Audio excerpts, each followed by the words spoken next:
Hi fans of high quality entertainment. Today I'm going to talk about one of the great bands of all time, Genesis. But there's one particular album that, even more than The Lamb Lies Down on Broadway, because I do love the first half of the album, I absolutely love. And the last time I played it, I even enjoyed the second half, so it's not that album. But before I talk about it, you have to promote things. I apologize if I annoy some people, but I've started a new Patreon page, and thank you to the 11 people that have become members already.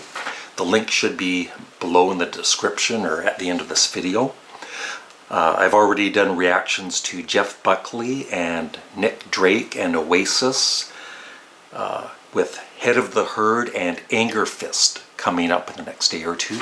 And this weekend, I'm going to do a full album reaction, and you can hear the music. That's what I love about Patreon. I'm doing a full reaction to Black Sabbath. I just bit my lip again. Black Sabbath's Heaven and Hell, which I have never heard. And I've heard it's, even though it doesn't have Ozzy on it, I'm gonna see what I think about it on Patreon, and you can listen along if you like. Yeah.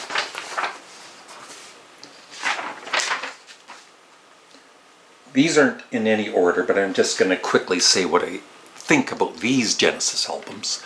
One of my all-time favorite live albums, Genesis Live. And I love that cover.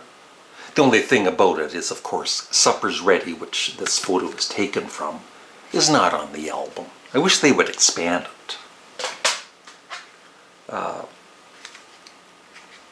The self-titled Genesis, it's not bad. I love Mama, That's All, Illegal Alien. Pretty good album. Abacab. Overall, I love this album, and one of my all-time favorite Genesis songs with Phil Collins on vocals, Keep It Dark. I love, love, love that song. This is one of their less loved albums, but I liked it right away as soon as I bought it. Genesis, and then there were 3. The only sad thing is, of course, Steve Hackett. He just couldn't hack it anymore and he left. Yeah, I find most of the songs really good on this, especially the opening track, Down and Out. Of course, Genesis seconds out with a killer version of Supper's Ready. Of course, Genesis Foxtrot, probably, yeah, for me, probably they're my favorite studio album of theirs. Genesis Duke, it's great.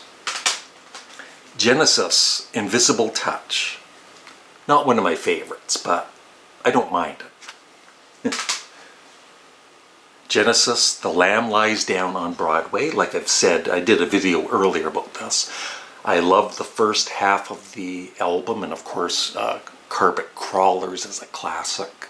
The second half, not as much, but the last time I listened to this a couple of months ago, I enjoyed the second half a lot more, so I still need to listen to it more. Nursery Crime, this might be the very first Genesis album I ever heard, and I love it. They're Real, I know they had one previously, but all of the members kind of don't want to include that in their discography. Maybe they're embarrassed by it, but I enjoyed it. But their Real debut album, Trespass, is awesome. I used to only like the studio version of The Knife on this, but now I love the whole album. And of course, their first album with Phil Collins on vocals, A Trick of the Tail, which I absolutely loved.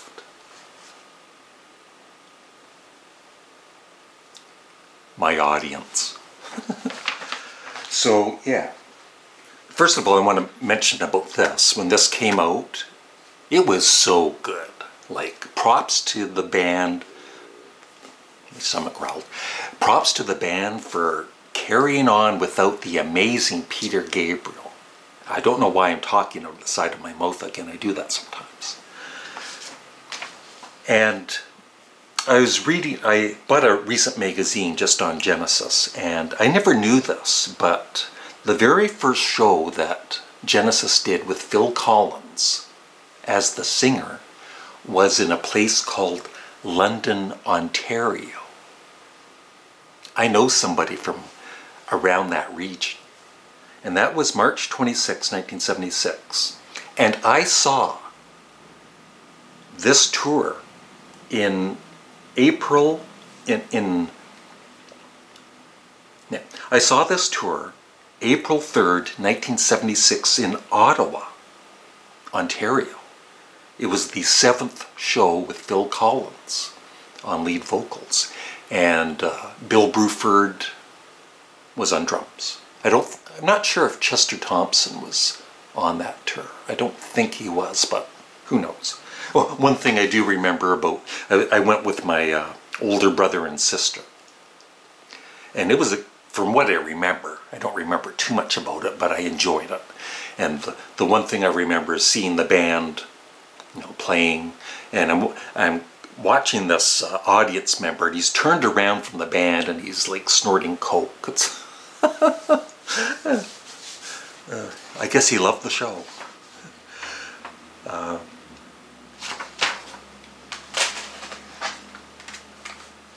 But their follow-up album, Wind and Wuthering, when I bought it, when it came out,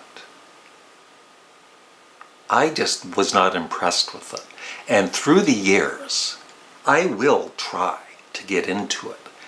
And I just never have. And I've been reading that this is Steve Hackett, the great guitarist, and Tony Banks' favorite Genesis album.